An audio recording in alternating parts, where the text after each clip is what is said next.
Hello guys, welcome to our channel. This is Teja. ప్రస్తుతం మనతో పాటు సీనియర్ జర్నలిస్ట్ తమ్ము బాలాజీ గారు ఉన్నారు. నమస్తే సార్. నమస్తే.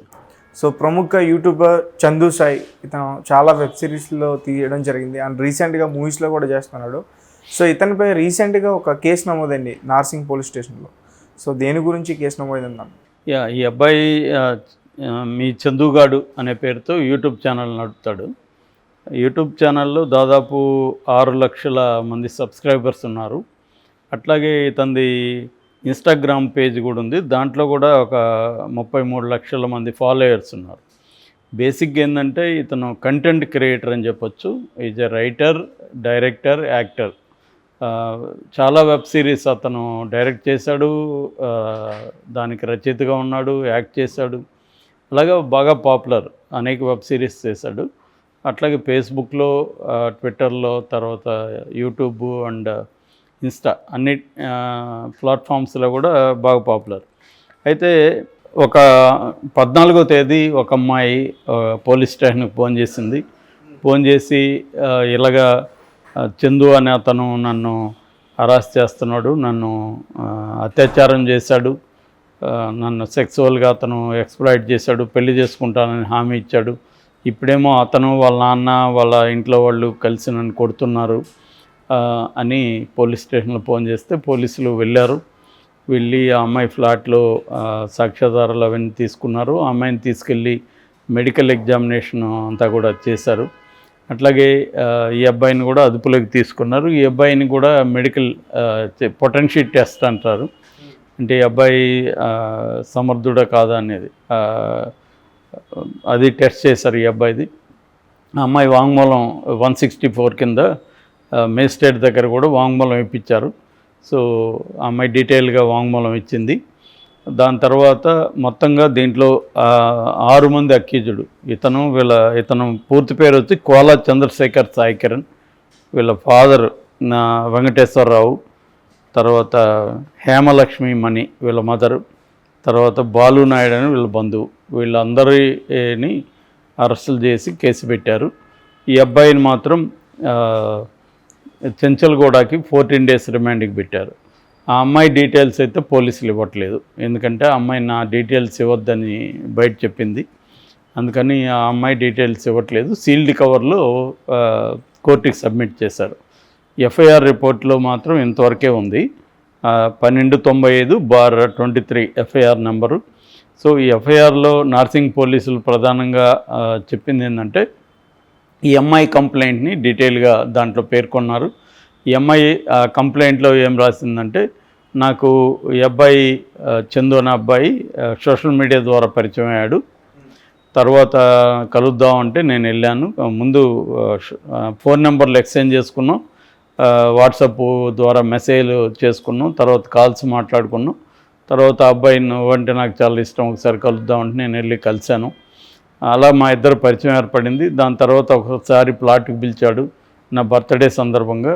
తను నా బర్త్డేని అక్కడ సెలబ్రేట్ చేశాడు. సెలబ్రేట్ చేసి ఈరోజు నైట్ కూడా ఇక్కడే ఉండిపోను అన్నాడు. నేను వెళ్తానంటే బలవంతం చేశాడు, నేను ఉండిపోయాను. ఆ రోజు నాతో అతను సెక్స్ చేశాడు. నేను వద్దంటే కూడా అతను నన్ను మాయమాటలు చెప్పి వశపరుచుకున్నాడు. దాని తర్వాత ఒక 3-4 సార్లు అలాగే చేశాడు. మళ్ళీ చేస్తే నేను ఇట్లా భయపడ్డాను, ఇట్లా నాకు అలవాట్లేదు, ఇలా చేశాను అంటే, ఏం కాదు, నిన్ను పెళ్లి చేసుకుంటాను, నేను లైఫ్ లాంగ్ బాగా చూసుకుంటాను అదేం చెప్పాడు. నేను నమ్మాను. దాని తర్వాత అతను నా ఫ్లాట్కి ఆ ఫ్లాట్కే వచ్చేయమన్నాడు, తన ఫ్లాట్కే ఉప్పలగూడలో. నేను వెళ్ళిపోయాను, ఫ్లాట్కి వెళ్ళిపోయి అక్కడే ఉండిపోయాను. కొద్ది రోజులు నన్ను బాగా చూసుకున్నాడు. నేను అప్పుడప్పుడు అడుగుతున్నాను, నన్ను ఎప్పుడు పెళ్లి చేసుకుంటావు అంటే, చేసుకుందాం, మనం ఇంకా లైఫ్లో సెటిల్ కావాలి కదా, చేసుకుంటానని చెప్పాడు. నేను నమ్మాను, అలాగే ఉన్నాను. అయితే మెల్లమెల్లగా నా దగ్గర డబ్బులు తీసుకోవడం, గోల్డ్ తీసుకోవడం ఇవన్నీ కూడా చేశాడు. ఆ గోల్డ్ ముత్తూట్లో కూడా కుదవబెట్టారు, నాది తీసుకొని వెళ్ళి. అలా కొంతకాలం తర్వాత 3 కోట్ల డబ్బులు తీసుకురా, నేను పెళ్లి చేసుకుంటానన్నాడు. దాంతో నాకు ఒకసారిగా ఏం చేయాలనేది అర్థం కాలేదు, ఎందుకంటే అంత డబ్బులు లేవు నా దగ్గర ఉన్న గోల్డ్ అంతా కూడా అతను లాగేసుకున్నాడు. ఈ లోపల వాళ్ళ ఇంట్లో వాళ్ళు కూడా వచ్చి నన్ను కొట్టడం, హరాస్ చేయడం. నేను ఎస్సీ కులం, అతనేమో కాపు. సో ఎస్సీ అని చెప్పి నన్ను తిట్టడం, అంటే మాల సామాజిక వర్గం, సో మాల కులం పేరైతే తిట్టడం, కొట్టడం ఇవన్నీ చేస్తున్నారు. సో ఈ హరాస్మెంట్ భరించలేక నేను మీ దగ్గరికి అప్రోచ్ అయ్యాను అని ఆ అమ్మాయి కంప్లైంట్లో ఇచ్చింది ప్రధానంగా. సో ఇతని మీద ఏంటంటే ఎస్సీ అట్రాసిటీసు, తర్వాత అత్యాచారం కేసు ఇవన్నీ పెట్టి ఇప్పుడు అరెస్ట్ చేసి లోపలేశారు. ఇది బేసిక్గా కేసు డీటెయిల్స్. సో ఈ కేసులో మనం అర్థం చేసుకోవాల్సింది ఏంటంటే, మామూలుగా ఈ అమ్మాయిది కూడా కొంత ప్రాబ్లం ఉన్నట్టే కనబడుతుంది జనరల్గా. ఏంటంటే వీళ్ళు జరిగిన రోజులు బాగానే ఉంటారు, సడన్గా వీళ్ళకి ఏదైనా ఇబ్బంది వచ్చినప్పుడు వచ్చి రేప్ కేసు పెట్టేస్తారు. నిజానికి ఇది రేప్ కిందకి రాదు మామూలుగా అయితే, ఎందుకంటే ఈ అమ్మాయి కాన్సెంట్తోనే కదా అతను సెక్స్ చేశాడు. ఇది కాన్సెన్సువల్ సెక్స్ కిందకి వస్తుంది కానీ రేప్ కాదు. కానీ ఎక్కువ రేప్ కేసులు ఇలాంటివి ఈ మధ్య కాలంలో పెరిగాయి. ఇప్పుడు వీళ్ళిద్దరు కలిసి ఉన్నారు, వాళ్ళిద్దరి మధ్య గొడవలు వచ్చాయి. రెండోది అబ్బాయి పెళ్లి చేసుకుంటున్నాడు, చేసుకోలేదు. ఇది కేసు. కాకపోతే ఇక్కడ ఏంటంటే 21 నుంచి ఇది జరుగుతుంది, అంటే 2 ఏళ్ళు పైన దాటింది. సో 2 ఏళ్ళుగా ఈ అమ్మాయి అతను పెళ్లి చేసుకోకపోతే ఎందుకు కలిసింది? పెళ్లి చేసుకుంటాననే హోప్తో కలిసిందని చెప్తున్నా. 2 ఏళ్ళు అయినా కూడా ఎందుకు కలిసింది అనేది ఒక సమస్య. రెండవది, ఆ అమ్మాయి అత్యాచారం ఎందుకు అయింది? నువ్వు కన్సెంట్ ఇస్తేనే కదా అతను చేశాడు. సో నువ్వు ఫేస్బుక్లో అక్కడ ఎక్కడ పరిచయం అయ్యాడు, మాట్లాడుకున్నారు, తర్వాత బర్త్డేని జరిపాడు, అక్కడ మళ్ళీ నైట్ కలిశారు, అక్కడ నుంచి కలుస్తూనే ఉన్నారు.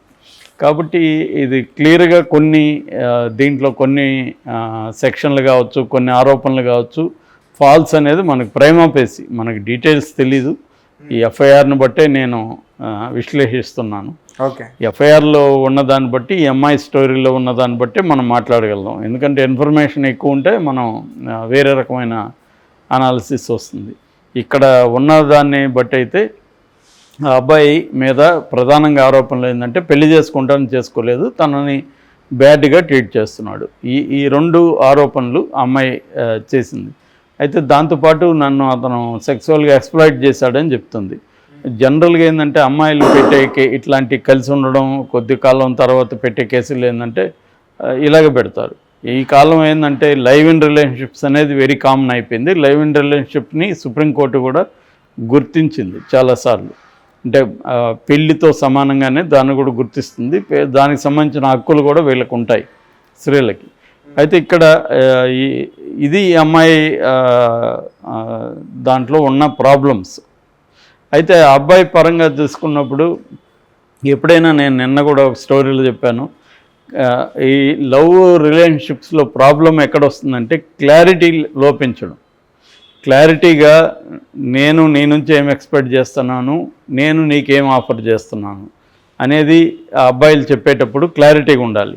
అంటే నేను ఒక ఫ్రెండ్షిప్ని లేకపోతే రొమాన్స్ని ఎక్స్పెక్ట్ చేస్తున్నాను, నేను కూడా అవి నీకు అందిస్తాను, అట్లాగే నీతో ఫ్రెండ్లీగా ఉంటాను అనేది చెప్పారనుకో క్లియర్గా, వాళ్ళకి నచ్చితే కంటిన్యూ అవ్వచ్చు.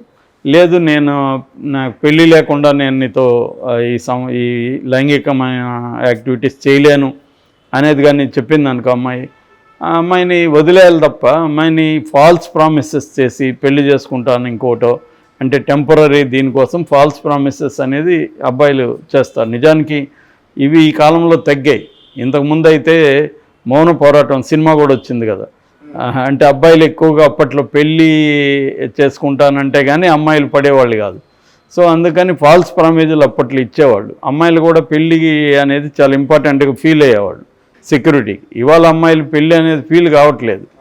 సో లెట్ అస్ ఎంజాయ్ అని అమ్మాయిలు కూడా అలాంటి దీంట్లో పెరిగినప్పుడు ఇటువంటి కంప్లైంట్లు తగ్గినాయి. నిజానికి పెళ్లి చేసుకుంటానని మోసం చేశాడు అనే కంప్లైంట్లు తగ్గాయి. ఎందుకు తగ్గాయంటే అమ్మాయిలు కూడా దానికి రెడీగానే ఉన్నారు, పెళ్ళి అవసరం లేదని ఒకటి. రెండోది ఏంటంటే ఒక అబ్బాయి ఒక అమ్మాయి అనే కాన్సెప్ట్ కూడా తగ్గిపోయింది. ఒక అమ్మాయి మల్టిపుల్ అబ్బాయిలతో అఫైర్లు పెట్టుకోవడం, ఒక అబ్బాయి మల్టిపుల్ అమ్మాయిలతో అఫైర్లు పెట్టుకోవడం అన్న కాన్సెప్ట్ కూడా బలంగా పెరిగింది సమాజంలో. అందువల్ల వేరే రకమైన ఇష్యూస్ పెరిగాయి, సమస్యలు. ఎందుకంటే మల్టిపుల్గా ఉన్నప్పుడు అది 100లో ఒకరెవరో ఎమోషనల్గా రియాక్ట్ అవుతాడు ఒక అబ్బాయి, వాడికి ఈ అమ్మాయి మోసం చేస్తుంటుంది, చెప్పదు ఈ అమ్మాయి, నాకు ముగ్గురితో అఫైర్లు ఉన్నాయని ఈ అమ్మాయి చెప్పదు, నీతోనే ఉందని ఈ అమ్మాయి చెప్తుంది. సో దాంతో వాడు ఎప్పుడో ఫైండ్ అవుట్ చేస్తాడు. ఎందుకంటే ఇవాళ ఫైండ్ అవుట్ చేయడం పెద్ద కష్టం కాదు. ఫోన్ ఒకటి దొరికితే చాలు, నిద్రపోయేటప్పుడు ఫోన్ తీసుకున్నా మనకి అన్నీ తెలిసిపోతుంటాయి జాగ్రత్తగా గమనిస్తే. అంటే గూగుల్ హిస్టరీ చూసుకోవచ్చు, లేకపోతే మెసేజ్ ఎవరికి ఇచ్చిందో చూసుకోవచ్చు.